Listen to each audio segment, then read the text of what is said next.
From our State House studio in Montgomery, I'm Todd Stacy. Welcome to Capitol Journal. We begin our coverage this week in Washington, where the Supreme Court heard a case that could have major implications for Alabama's congressional districts. Judges held oral arguments from a case out of Louisiana challenging the constitutionality of a section of the Voting Rights Act that has been used to draw opportunity districts in Alabama and other southern states. Should the court rule as many anticipate, it could threaten at least one of Alabama's two Democrat-held seats. Alex Engel reports from Washington. Voting rights activists flooded the outside of the Supreme Court this week as the justices appeared ready to place further limits on using race when drawing congressional maps. The Louisiana case could undercut Section 2 of the Voting Rights Act, which broadly seeks to prohibit discrimination in voting laws. This just 2 years after the court upheld Section 2 in Alabama's case. We're all here because we believe in this democracy, and we know firsthand what's possible. If any district understands the importance of the right to vote and fair representation, it's my district. After Allen versus Milligan, a court-ordered new map drawn by a special master created two districts in which black voters had an opportunity to elect a representative of their choice. Recently, federal judges again ruled that the state legislature's map diluted the voting strength of black voters, keeping the map in place until 2030. But Alabama is appealing that decision to the Supreme Court.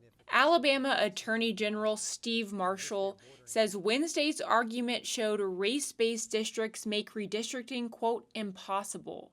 He added, quote, it should declare race-based redistricting unconstitutional now, end quote. Based on their questioning during oral arguments, Chief Justice John Roberts and Justice Brett Kavanaugh appear likely to change course in the Louisiana case after they sided with the court's liberal justices in Alabama's case. Kavanaugh suggested using race as a factor when drawing congressional lines has a time limit. This court's cases in a variety of contexts have said that race-based remedies are permissible for a period of time, sometimes for a long period of time, decades in some cases, but that they should not be indefinite and should have an endpoint. But Congresswoman Terry Sewell and the Legal Defense Fund contend there's been no change since the Milligan case. They say Section 2 is constitutional and necessary for fair representation. We need to continue to fight for the Voting Rights Act. We will not go back to a time when there was no representation for black people in Alabama. A decision in the case is expected by the end of June. If the court strikes down Section 2, it could reshape the makeup of Congress and potentially Alabama's delegation. Reporting in Washington, Alex Engel, Capitol Journal. Thank you, Alex. Alabama now has the deepest port on the Gulf Coast. A ceremony this week in Mobile marked the completion of a deepening project that expanded the Mobile shipping channel. That has elected leaders promoting its potential to boost trade and grow Alabama's economy. Capitol Journal's Jeff Sanders reports from Mobile. After years of engineering and dredging, the Port of Mobile is now officially 50 feet deep, making it the deepest port on the Gulf Coast and capable of handling larger international cargo ships. Former Senator Richard Shelby spearheaded the project after witnessing the deepening of another port on the other side of the world. I was in Singapore, one of the great shipping ports and transshipping ports of the world, about 20 years ago. I said, what is it now? They said it's 42 feet. I thought, wow, 42 feet. What are you trying to do? We'll go to 50 and we'll take the biggest ships in the world. And it's important, otherwise the port would dry up sooner or later. So I came back to Alabama and I put in my head, how deep is Mobile? The channel was previously 45 feet, too shallow for many fully loaded ships. At 50 feet, Mobile can now compete with major ports along the Atlantic and Gulf Coast, which elected leaders say is a major economic driver for Alabama. It's the now second fastest growing port city in the nation. And I look forward to working with local leaders, state leaders, and the federal partners you see here on this stage to accomplish great things and further this incredible growth. You know, we got more running water in the state of Alabama than any state in the country, and most of it comes through right here from Alabama. I'm gonna be your next governor. We're gonna enhance what Senator Shelby and Governor Ivey's done, Port Authority. We're gonna take it and run with it. Senator Shelby, we will not let this dream die. We will continue to fight. We will continue to go to bat for the funding, for the resources, for the planning, for the development, for the investment, so that we can continue to grow this port.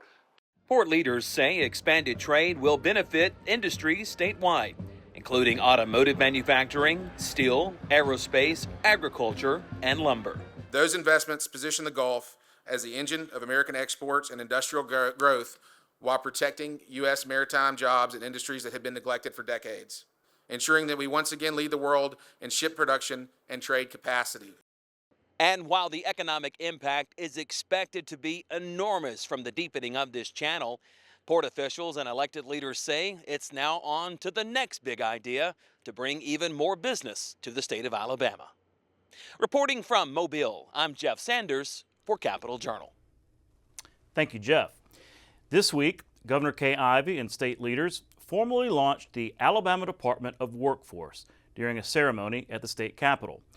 Lawmakers approved the Alabama Workforce Transformation Act back in 2024 to consolidate multiple workforce programs into one unified department. Secretary Greg Reed has been overseeing the transition over the past year, and this week marked the official public launch of the new agency. Ivey and Reed say the Department of Workforce will focus on removing barriers that prevent Alabamians from joining the workforce while improving access to job training, career services, and digital job matching tools across all 67 counties. We have one of the lowest unemployment rates among the 50 states. Yet, despite these monumental steps, Alabama still has one of the lowest worker participation rates in America. Many of our potential workers are sitting out the game. Some are unable to suit up and join in the play due to personal barriers in their lives. They may live far from training centers and job sites. Others might have chosen not to join the team because they didn't finish high school or they don't have access to child care. To all of these folks and others, we have good news. Alabama is launching a new recruitment plan of more accessible job training and employment services to put these sideline sitters in the game.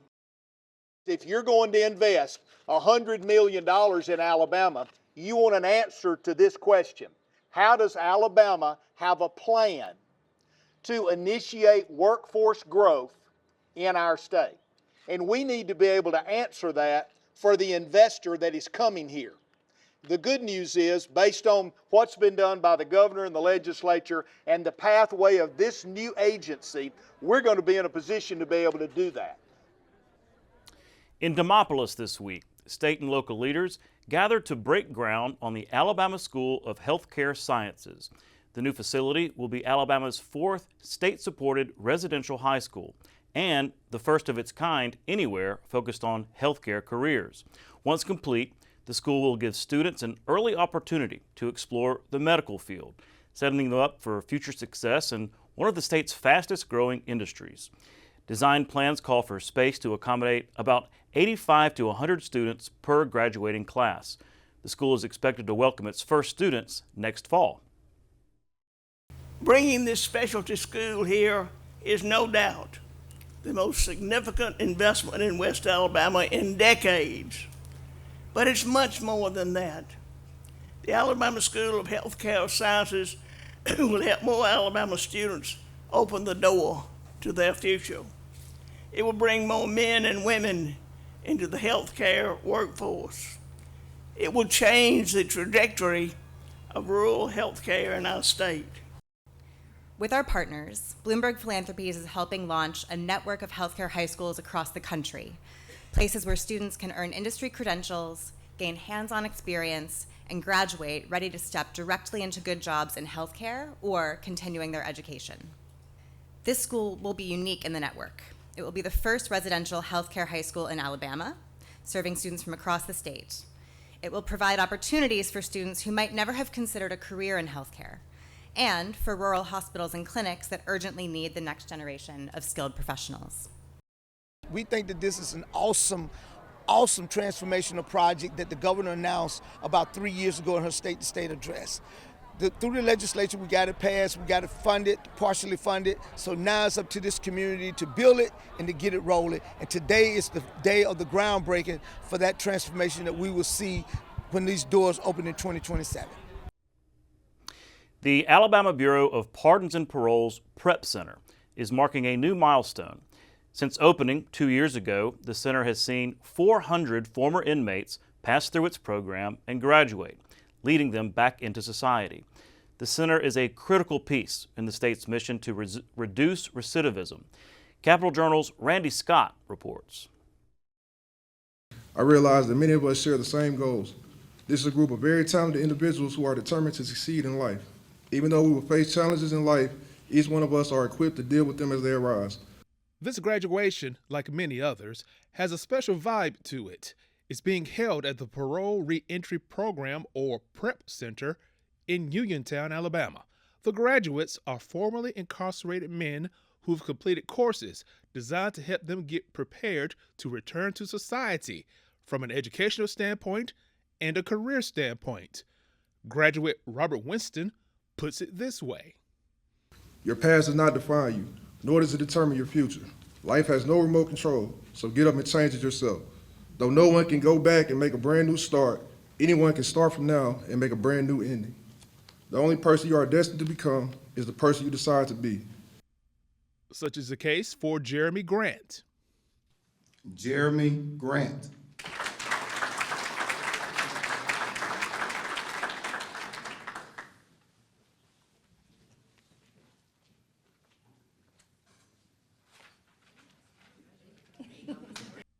And Michael Moss. Michael Moss.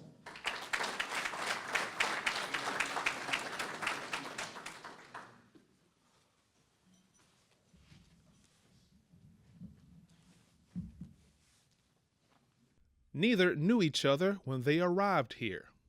No, sir, we met each other here at the Prep Center. Now, they're success stories for this program. I'm famous now. The Prep Center came about thanks to the Bureau of Pardons and Parole's director, Cam Ward. I think seeing these graduates here today is one of the proudest things I get to do in my job. It's great, and I'm blessed to do that. Over 400 people have started this program and successfully finished it, meeting all the goals the founders of this organization wanted to have, finding a way to give some people a second chance at life. Grand total 437, and of that 437 who now have job training skills, drug treatment, mental health treatment, not a single one has gone back to prison or jail. And I think that speaks volumes about the public safety benefit this program brings. This audience is filled with excited family, friends, and center staff. Also, some elected officials, including Alabama State Senator Linda Coleman Madison. When we had budget hearings and they talked about the return on investment that is made here at this center, graduating 400 people that have gone through the program successfully, they have not returned. They are out working, they are contributing, and I said, I have got to go to see this. And I am just blown away. It's more than I expected. Senator Coleman Madison says the success with this program should be used to create a similar program for incarcerated women. We have a number of correctional centers throughout, mostly men. We have one facility for women.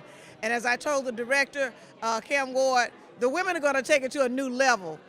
Just give us that opportunity. So this is a great opportunity. It is a great model, a project here. But we want to make sure that the Women's Center gets open because we're excited. In Uniontown, Randy Scott, Capitol Journal. Thank you, Randy. Alabama leaders are teaming up with tech industry giants to bridge the digital divide, bringing new learning opportunities to some of the state's most underserved areas. State officials this week announced a $16 million initiative aimed at expanding digital education and workforce training in rural parts of Alabama. The new Alabama Digital Education Network is a partnership between state leaders, Birmingham-based nonprofit Ed Farm, and Apple.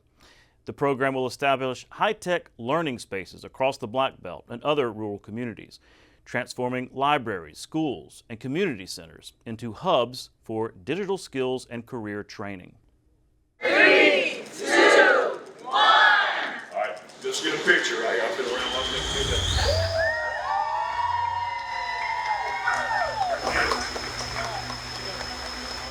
The launch of the Alabama Digital Education Network represents the kind of transformational progress that changes the trajectory of communities. And I'm proud that Alabama State University stands at the forefront of this transformation as the Montgomery hub for this visionary initiative. And today, through this partnership with the state of Alabama, Ed Farm, Apple, and Alabama Power, we are bringing those opportunities directly to the communities that need them most. Yeah, this certainly is significant for education across the state of Alabama and something that we can learn. And it helps us with IT, it helps us advance with technology and AI in today's world, and giving people the opportunity to come in and learn and get certified through Apple.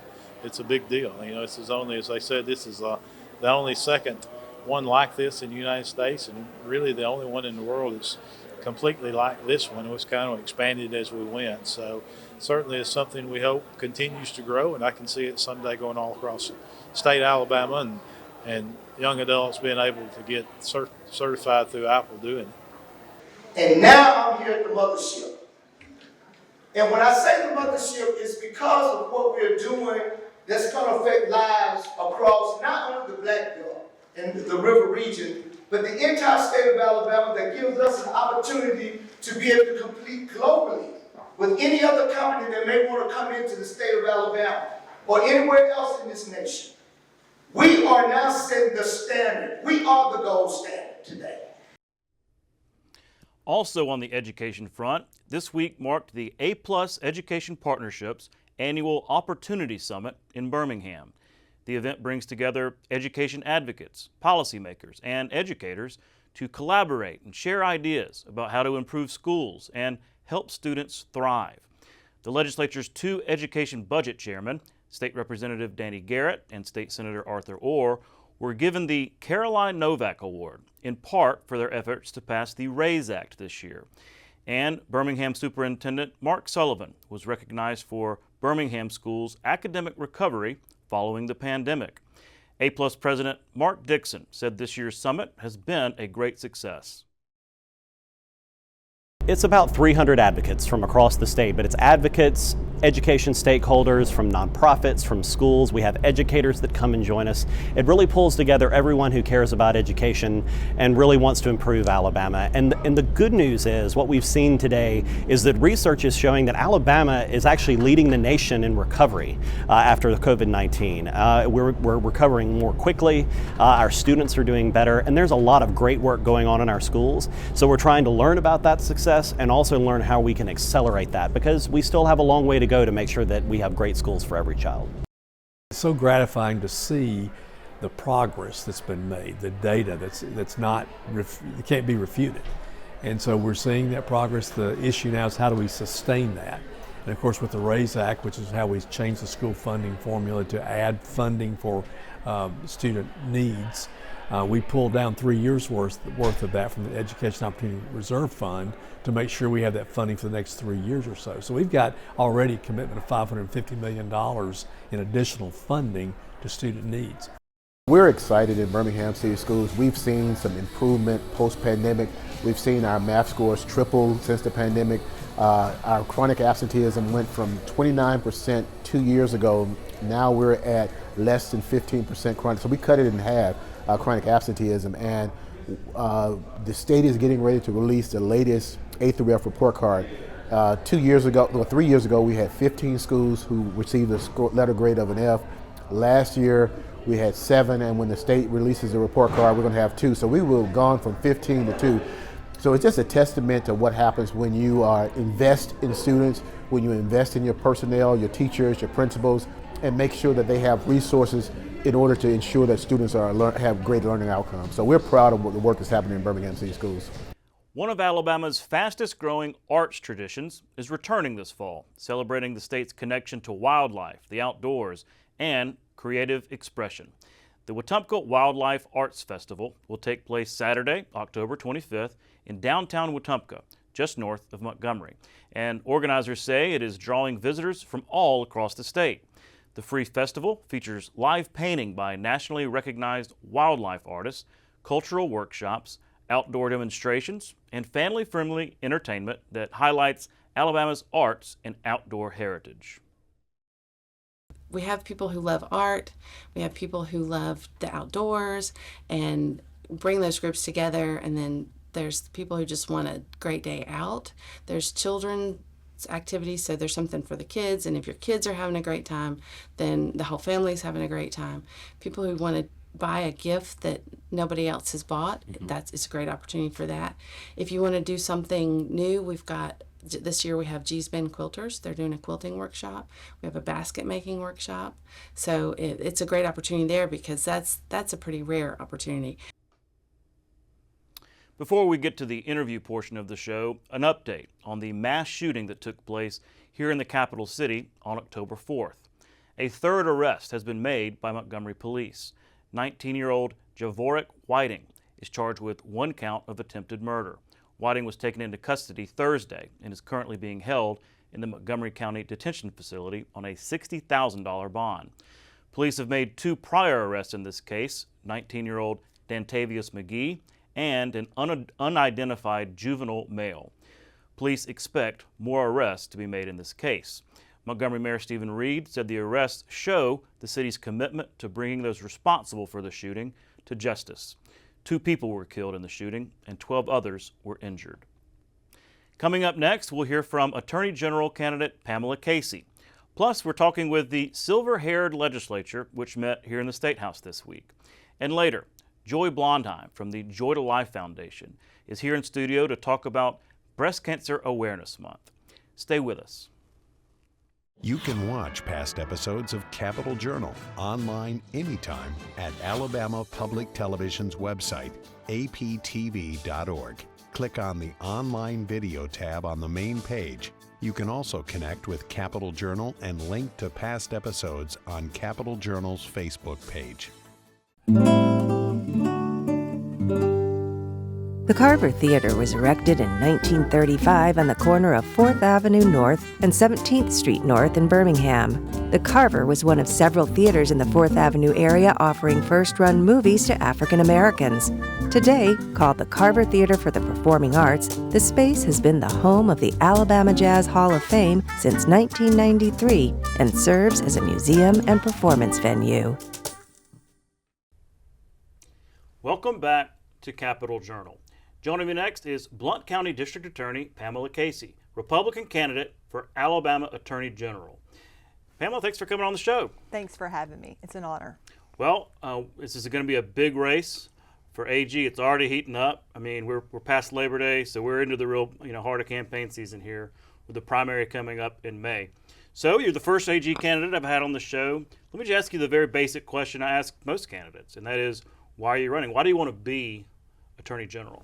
So I started my career in the Alabama Attorney General's office as a violent crimes and capital litigation prosecutor, and I believe that the people of the state of Alabama deserve someone with that experience in that office and also locally as Blount County District Attorney. So I believe the people of the state deserve someone who has committed their career and their life to protecting families and children, and I believe that I'm the best person to do that for the state of Alabama as its next Attorney General. Mm-hmm. Well, obviously you're now the district attorney up there, have been since what, 2010? 2010.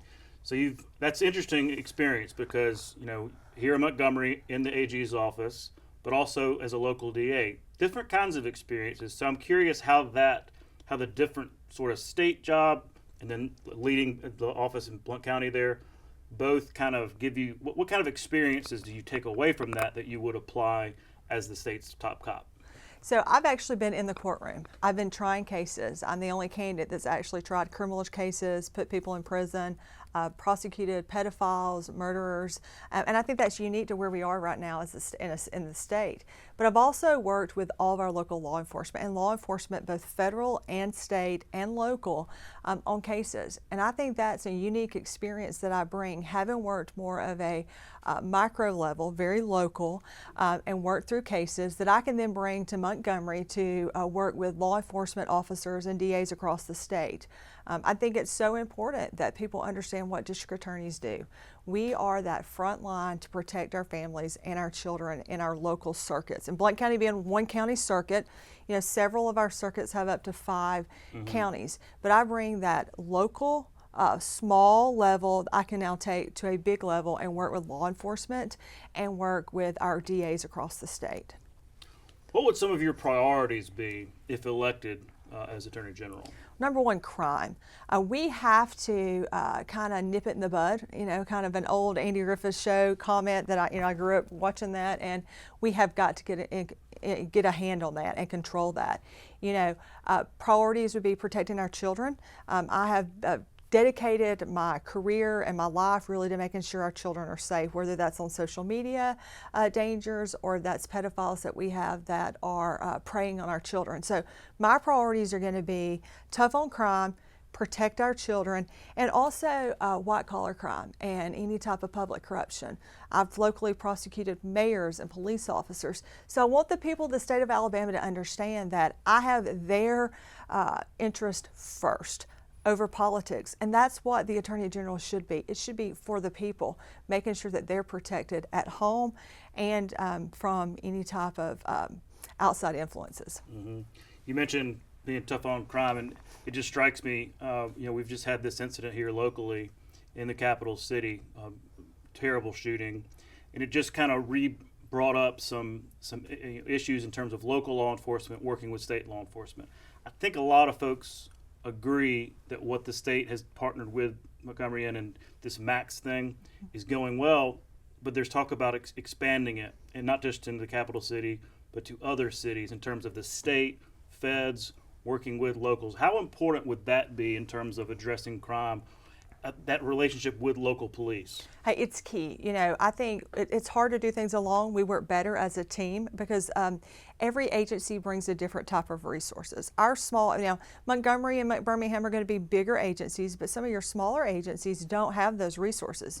You know, I think one of the issues we have as an issue with law enforcement is we don't have enough bodies, we don't have enough people working, and we don't pay them enough. We don't pay law enforcement enough to put on a badge. They're having to put on bulletproof vests to go to work. And so I think it's important that we work to ensure that they're getting enough funding because funding is going to bring resources. It's going to help us go out into the streets and protect the people.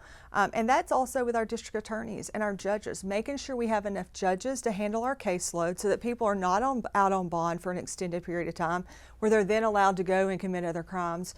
Making sure that our DA's offices have sufficient resources for prosecuting, and then making sure that we're teaming together. County, state, federal, when you all work together, we do better because we have the ability to bring different backgrounds to fighting crime. And I think that's why it's been very successful here in Montgomery. Now, it's not perfect, but we're doing more, and that's what I think is important for this situation we have right now. Right. You know, crime and punishment have been, I'm just going to use it as singular, has been one of the top issues the last several years. Maybe you go back to COVID, maybe it's further than that, but it really has been at the top in terms of an issue.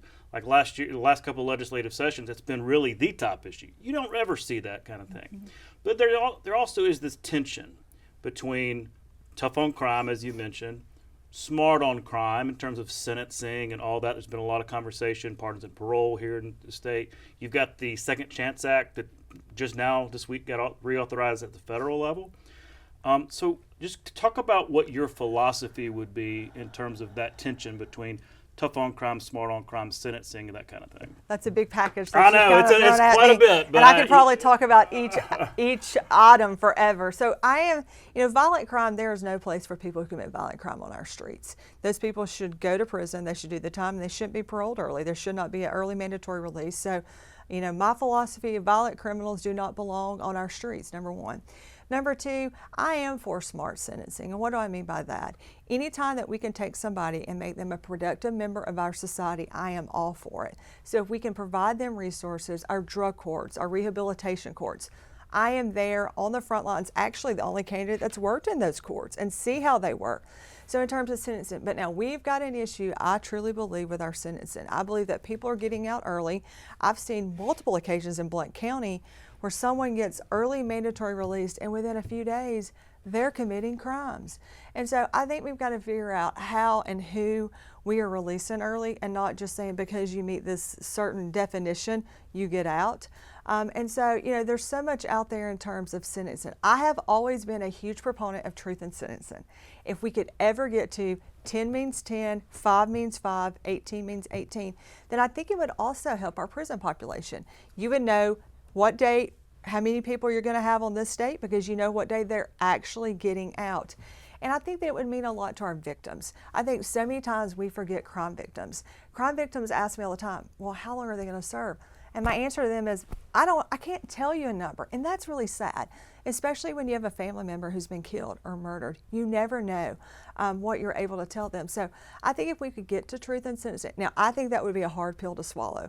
I don't want legislators to ever think that they're soft on crime because they get a truth in sentencing. Because if they say, okay, a theft case is going to be 2 years, I don't want the community to run around and say, oh, well, they think only 2 years is what that's worth. Or murder is only worth 25 or 30. If we could get to truth in sentencing, it would help us with our victims. It would help us on this rat race I feel like we're all on as prosecutors. We're seeing the same people over and over. The sentencing guidelines were made mandatory to us, and what I'm seeing is the same people over and over. And it takes so many different crimes for them to be eligible to be a prison in.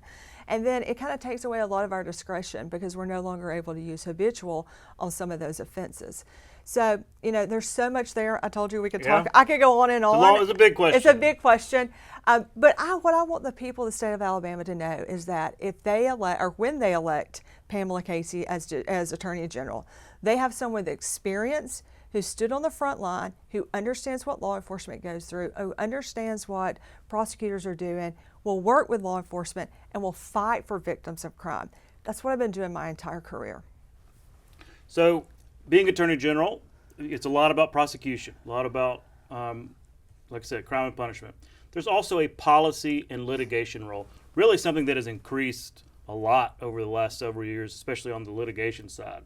Just this week we've got the redistricting case. I know it's Louisiana's case, but we've been very involved in that litigation on redistricting. There's a lot that has happened. Our current Attorney General, when Biden was president, every other week had some kind of lawsuit. Now it's the opposite. But just thinking about that policy role, engaging with the legislature, litigation, what would be your posture in terms of how and when to engage policy-wise, litigation-wise? Well, I think it's important that you know what the people of the state want and where they stand on things, first of all. But also to be willing to be proactive, but also reactive, depending on what it is. We saw with Biden that Attorney General Marshall had to be very proactive, had to try to fight overreach, federal overreach. And I think that those federal policies that are outside of what the people of the state of Alabama need and want would be things that we would go after, things that we would engage in litigation. But it's also working with other agencies in the state, understanding what it is that they need, sitting down, talking with them, having those conversations. I don't think you can ever say, I am a line in the sand, this is what we'll do every single time, because I think every situation is different. So I think it's about understanding the people of the state of Alabama, understanding kind of what those federal policies are that are overreaching. We're very fortunate right now that we have President Trump in office, that we're not having to engage in that proactive. Now we're doing a lot more defending of those policies. And so I think people need to understand there potentially could be a total of 3 presidents that the next Attorney General could serve under. If you think about, we have 2 years left of President Trump. There'll be another election, so we'll elect, and potentially could elect a different person 4 years later.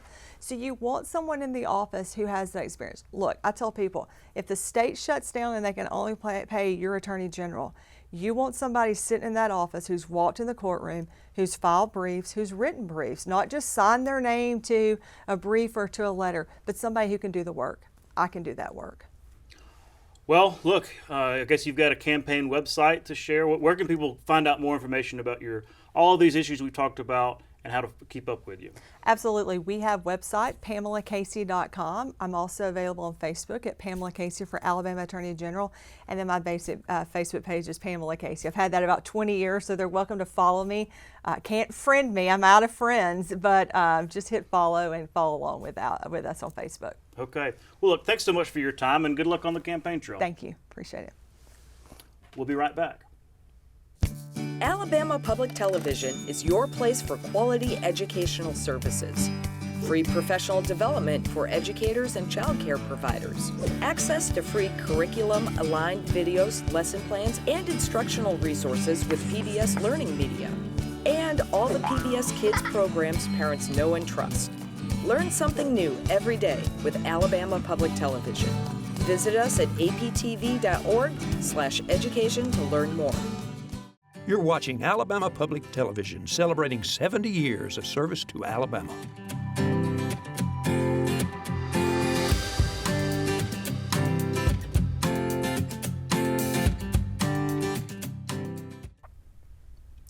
Welcome back to Capitol Journal.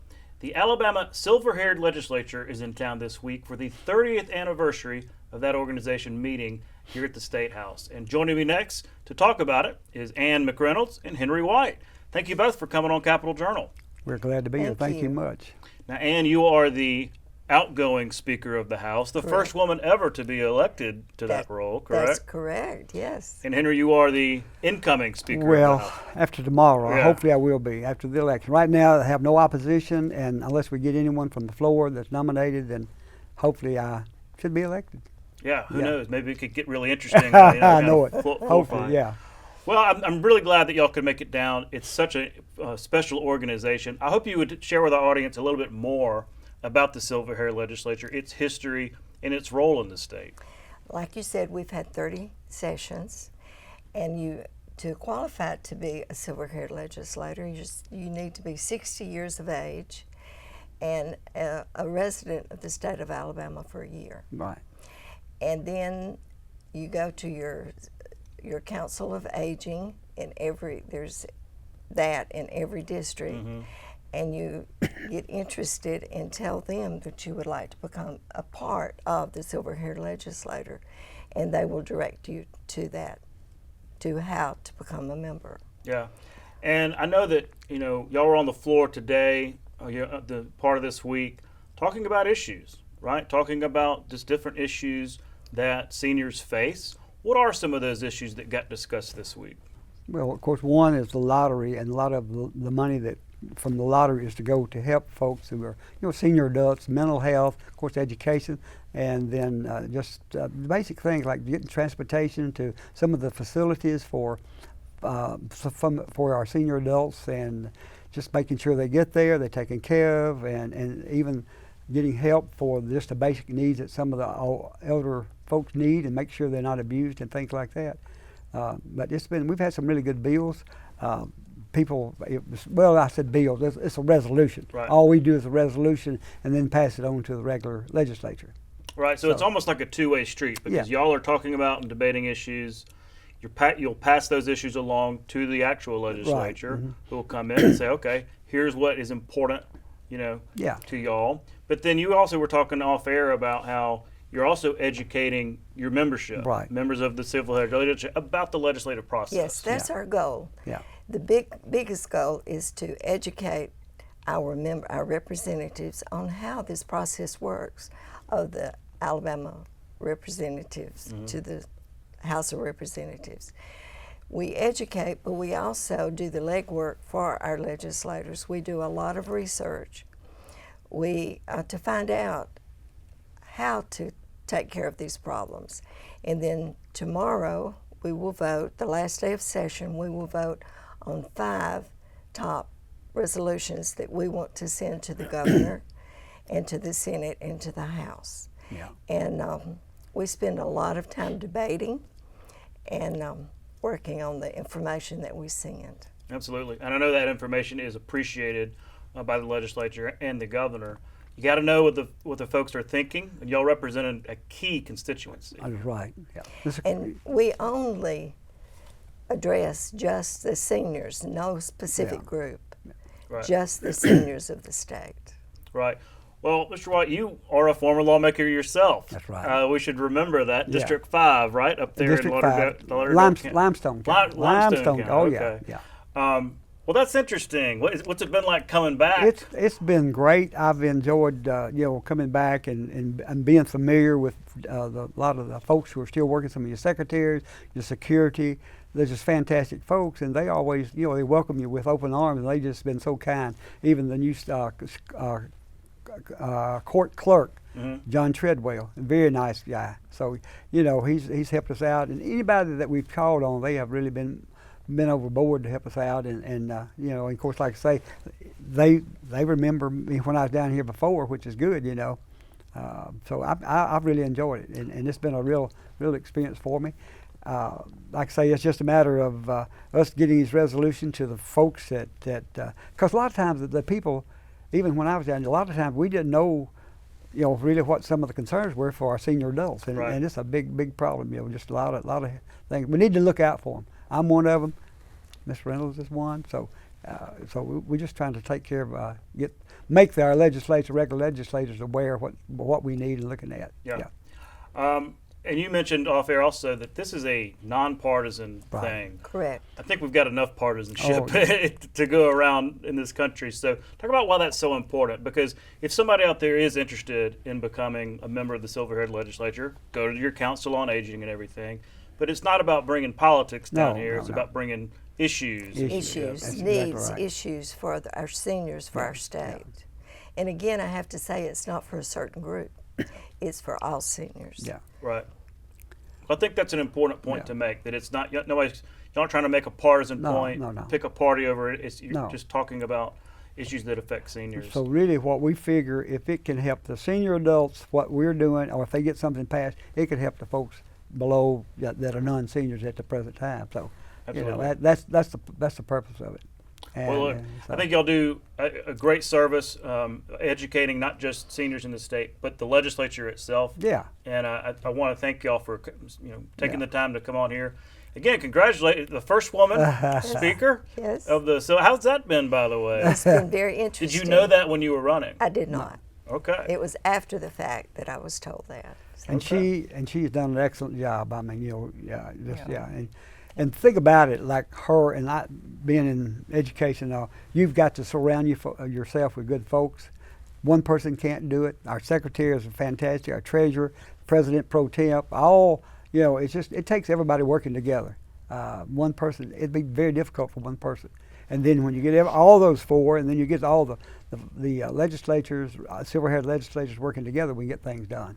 Now, Clay Redden has helped trained me, and he will help train Henry. Yeah. And he's been excellent. Yeah. Oh, yeah. Oh, Clay's been there a while. He is the voice of the House of Representatives. He's been there a while. Yeah. I know Clay go back when he was up in Decatur up there years ago. Yeah, he was on the radio. That's right. Yeah, he has got a great voice. The perfect voice for radio. Yeah, he does. I hope you can hear me. But he's done a good job. He's been real helpful to us. And of course, the other one is Ernestine. She'll straighten you out down there today. Oh, absolutely. Yeah, Ernestine. I know. We're thinking about and praying for Ernestine. Oh, I know it. Yeah. Yeah. It's interesting because it was a couple of months ago, maybe 3 or 4 months ago, right here in these chairs, I had 2 young men who had been through Boys State. Yeah.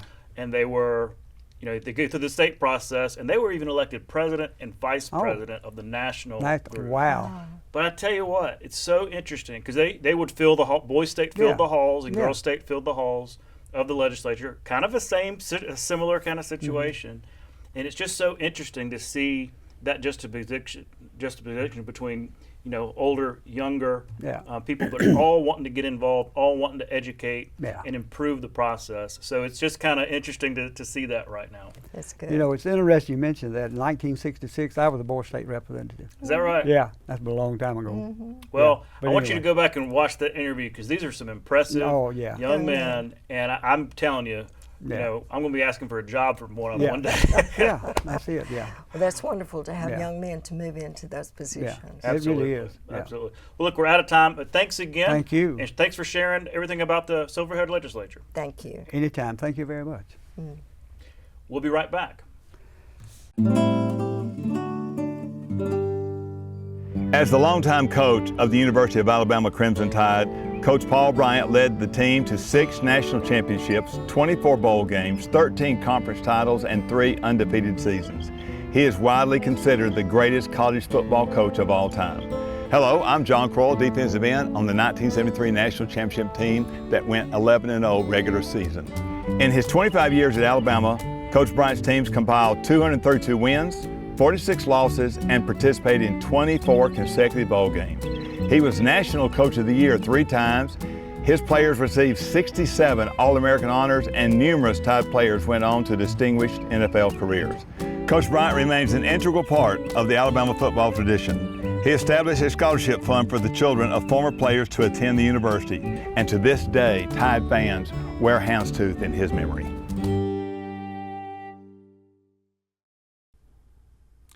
Welcome back to Capital Journal. October is Breast Cancer Awareness Month, and joining me next to talk about it is Joy Blondheim, co-founder and director of the Joy to Life Foundation. Ms. Blondheim, thanks for coming on the show. Oh, it's a pleasure. Thank you for having me. Absolutely. Well, I wanted to start by giving you the opportunity to remind our audience about Joy to Life, its origins, and growth over the years, really its role here in the state. Oh, well, good. I always love to do that. Well, first of all, I am a breast cancer survivor of 28 years, and that's really how it all started. After all my treatment and what I went through, my husband and I really wanted to give back just to the community to see how we could help right here in Montgomery. So we found out that there was a need for breast screenings, mammograms specifically, for just thousands of women in this Tri-County area. So that's basically how we got started. We had an idea and it worked. I don't know how it worked, but it did. And we were very happy to get started in 2001. And we've been doing what we do ever since. And we basically pay for mammograms and other breast screenings for women and some men. Men get breast cancer too, throughout the state of Alabama. When we started, the first year we were in business in 2001, we probably did 5 mammograms and paid as we went. We worked with the Department of Public Health.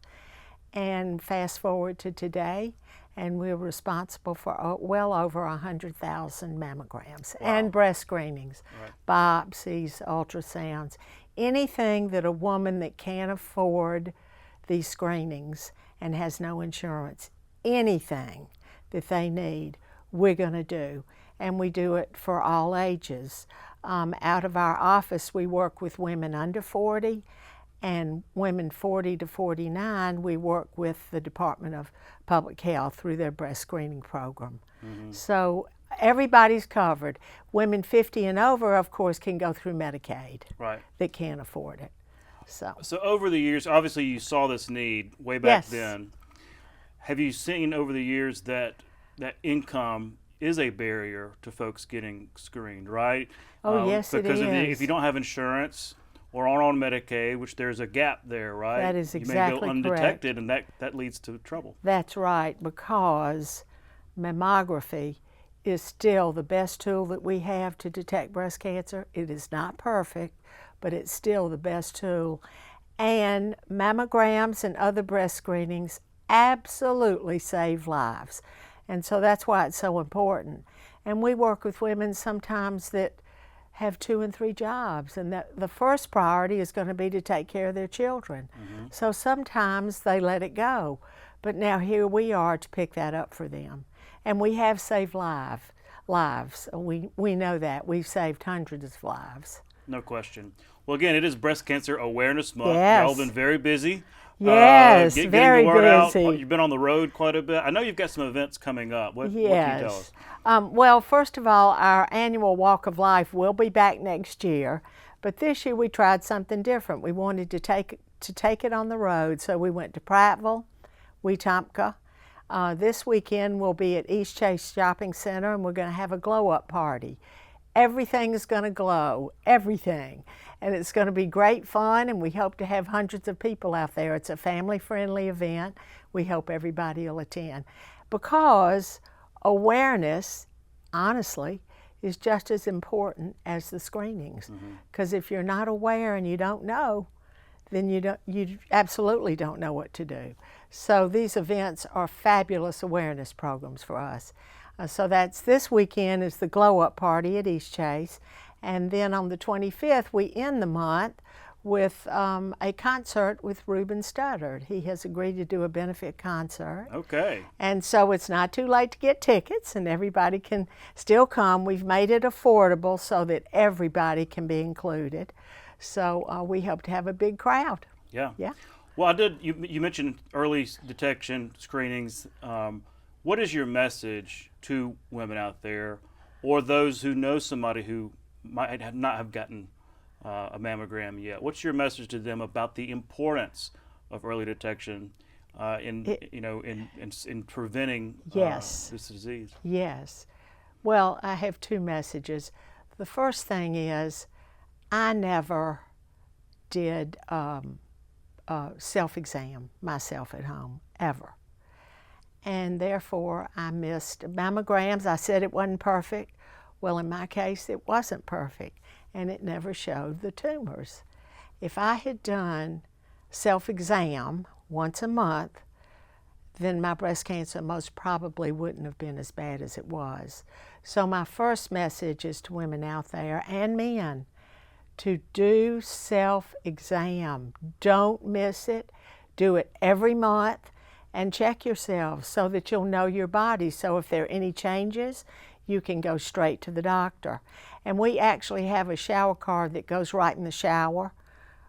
So anybody that's listening to my voice, if they want to call or email us, and we can send out free shower cards, and we will give them as many as they need to distribute throughout communities throughout Alabama. The second message is, do not skip mammograms or other breast screenings. When they tell you to have a mammogram, or if you feel a lump or see a lump, go get a mammogram. Again, it is not 100% perfect, but it is absolutely the best tool we have to detect breast cancer. Well, and also there's a lot of folks out there who may want to support your efforts, may see the importance of supporting your efforts. What's your message to those who may want to give or somehow other give of their resources or time to help Joy to Life and other organizations like yours? Oh yes, we love volunteers, and they can get us at joytolife.org. And we, of course, love donations. And every donation is impactful to us. We get children that bring us in their quarters from their piggy banks. We get people that send us $5, $10, and then we have people that give us $1,000 or $10,000. But we appreciate every single donation the same. All of it is the same. It's all important. It all means the world to us. And every donation is helping us save lives. Well, I can't help but have noticed the car tags, the car tags with the pink ribbon on it. Oh, yeah. Breast Cancer Awareness Month. When did that start? We started our car tag in about 2015, I think, or somewhere around there. It was actually my husband who had the idea that perhaps that might help us in our efforts, because he notices all the car tags in the state. So it was hard work to get it, but it paid off in just droves. The car tag is the reason we were allowed to be a statewide organization. I see. We do very well with our car tag, and we appreciate it so much. What we do for Joy to Life, our breast screenings are very expensive to handle. And so that car tag really, really helps us with our breast screenings because it's specific. We can't use the money on anything but screenings and awareness. So if folks go in to get their tag renewed, they can ask the revenue. The Joy to Life pink tag, and we appreciate that support so much. We actually get about $42.75 of the $50 that they would pay for that specialty tag. And it's incredible. It's very successful in the state. So we thank everyone for that continued support. It's just absolutely wonderful. Well, I think it's fair to say that all or most of us know someone who's been impacted by breast cancer. So thank you for what you do. Thank you for your team members and for sharing your story and encouraging others the way you have. And again, it's joytolife.org to find out about these events and how to otherwise be involved. Yes, thank you so much. Thanks for coming on. We'll be right back. You can watch past episodes of Capital Journal online anytime at Alabama Public Television's website, aptv.org. Click on the Online Video tab on the main page. You can also connect with Capital Journal and link to past episodes on Capital Journal's Facebook page. Since 1997, Alabama Public Television has provided programs, services, and resources to child care professionals, teachers, and parents. Visit aptv.org/education to learn more. That's our show for this week. Thanks for watching. We'll be back next week at the same time, right here on Alabama Public Television. For our Capital Journal team, I'm Todd Stacy. We'll see you next time.